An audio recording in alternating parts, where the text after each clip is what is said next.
If some people who listened to the radio in 1960 thought Richard Nixon won the presidential debate with John F. Kennedy, then maybe people reading the transcript of Thursday night's matchup would think President Biden won. Maybe.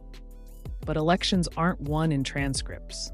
The reality is, fairly or not, debates are often about optics, how the candidates present themselves, defend their records, and parry attacks. And that's why so many Democrats are ringing the fire alarms after the first general election presidential debate of 2024. The Biden campaign said the president had a cold to explain why he sounded so hoarse and weak. But Biden's stumbles right from the beginning played into his biggest vulnerability: his age, and whether the 81-year-old is up to the challenge of handling 4 more years in office. There were issues for Trump, too, as he continued to spread falsehoods and bathe in the kinds of conspiratorial grievances that have turned off many voters. Not much has changed the dynamics of this race. Will anything that happened Thursday night make a difference either? Here are 4 takeaways from the first Biden-Trump debate of this campaign. 1. First and foremost, let's talk about the elephant in the room. Democrats have to be wondering if they'd be better off with someone else as their nominee. Neither candidate is the official nominee yet. The national political conventions haven't happened, but it's next to impossible that Democrats would replace Biden. Still, given he delivered the kind of performance Democrats feared, party leaders, strategists, and many voters frankly had to be wondering during this debate what it would be like if any of a handful of other Democrats were standing on that stage. Biden got a bit stronger as the debate went on, especially on foreign policy. He had some one-liners, like calling Trump a whiner when Trump wouldn't definitively say that he would accept the results of the 2024 election.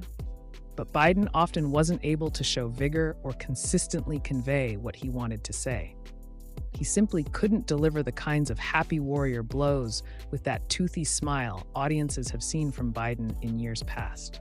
Sometimes the spin don't spin.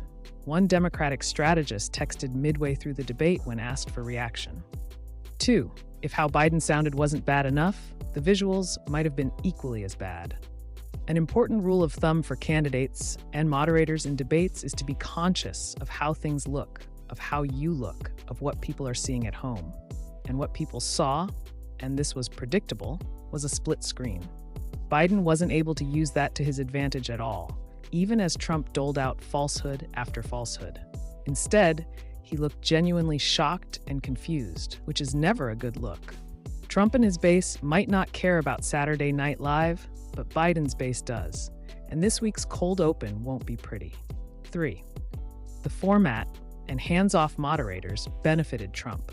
The muting of the candidates was likely intended to make the debate calmer and not allow Trump to run roughshod over the moderators or his opponent. But it had the effect of making Trump seem more sedate than usual. Trump employed rounds of verbal jujitsu, in which he threw back his own vulnerabilities and directed them toward Biden. He was even able at one point, during a strange exchange about golf handicaps, to say, "Let's not act like children." The moderation, or lack thereof, also allowed Trump to spread falsehoods and hyperbole without being interrupted or corrected.